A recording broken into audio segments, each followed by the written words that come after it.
So But there's take another us back metric to your, as well. When we look at risk of SMEs, it's not just the loss given default. You also look at the default rate of SMEs in the first place, because the losses, the loan provisions are the amount you set aside to assume that those loans are going to make a loss effectively. So what are your losses on your loan portfolio?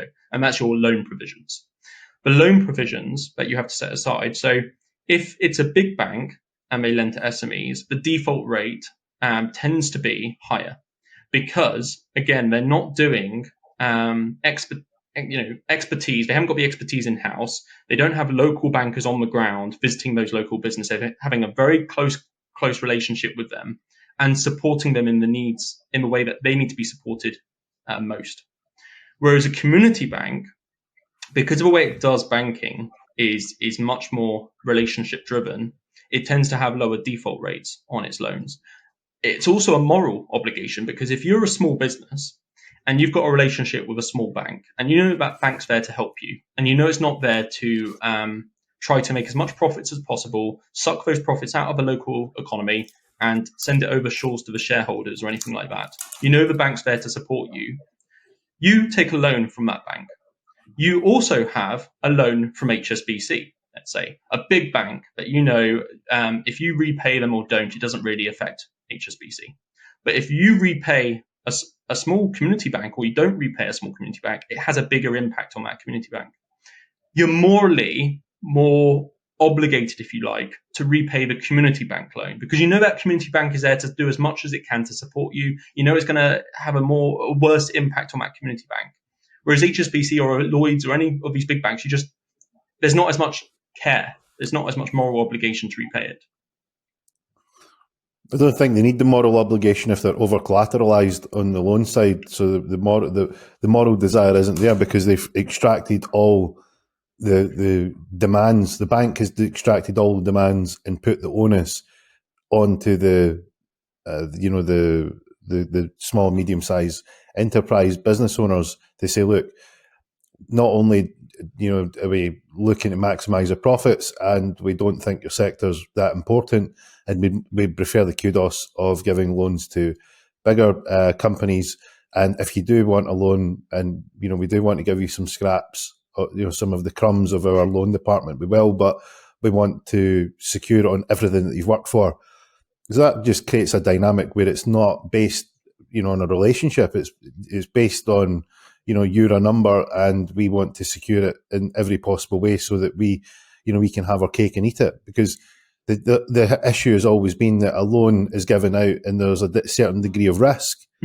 So when there's a risk element in terms of, well, we need to charge this interest rate because of the risk that some people might not pay back their loans. And that's always been the relationship with lending. And that is something that if you want to be a lender, that's a risk that you need to manage, a risk that you need to understand. And it seems to be that the small, medium-sized businesses are being disproportionately hit harder on the basis of in the bank's desires to secure the risk side of it. They're almost have went too far beyond what they should be asking for because they want to remove as much risk, asking for this over-collateralization.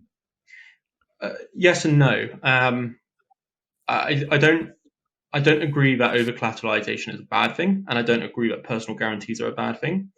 If I'm a small business owner and a bank said to me, you don't have enough collateral, you don't have enough security in your business for this loan, you can either put up a personal guarantee or not have a loan. I think most small business owners would say, I'd rather put up a personal guarantee. So I don't think that's... Yeah, I mean, look at it from this point of view is that it's back to the situation of, right, what's community banks? Why is there a requirement? Right. Well, it's similar to, well, if you mentioned earlier on that the reason that the default rate is different between the big loans that are given out and the smaller loans that are given to SMEs is that the SMEs are over collateralized. That points to the fact that these SMEs are being asked for a different set of criteria from the big boys. The loss given default. So they're not applying the rules equally across the board, which means that there's a privilege given to higher book, higher Yeah. loans, larger businesses, and that privilege isn't being extended to small and medium-sized enterprises. Yeah. So one of the reasons for that is if you're a big business, banks don't put as stringent loan confidence. So effectively, terms attached to the loan, they're not as strict for a big business as it is for a small business. And some reasons for that is because they don't want to lose a business. They don't want this big business who's looking at getting a 100 million loan to go to another bank. So they're not going to be as forcing on the confidence. That's one reason. Mhm. Whereas an SME, they can be very, forceful. They can sort of put their weight on the table and say, well, look, you need us. We're the big guys. You're a small business. We'll just make loads of terms attached to this loan that really strangles you. They can do that because of the relationship dynamic. So you're correct. In terms of the collateral, though, like I said, for a big business, you're never going to get a personal guarantee. So it's not just because they are treating SMEs different to big businesses. There's also a reason why they wouldn't be able to do that anyway. It wouldn't make sense. But certainly they're not as collateralized when it comes to big businesses as small businesses.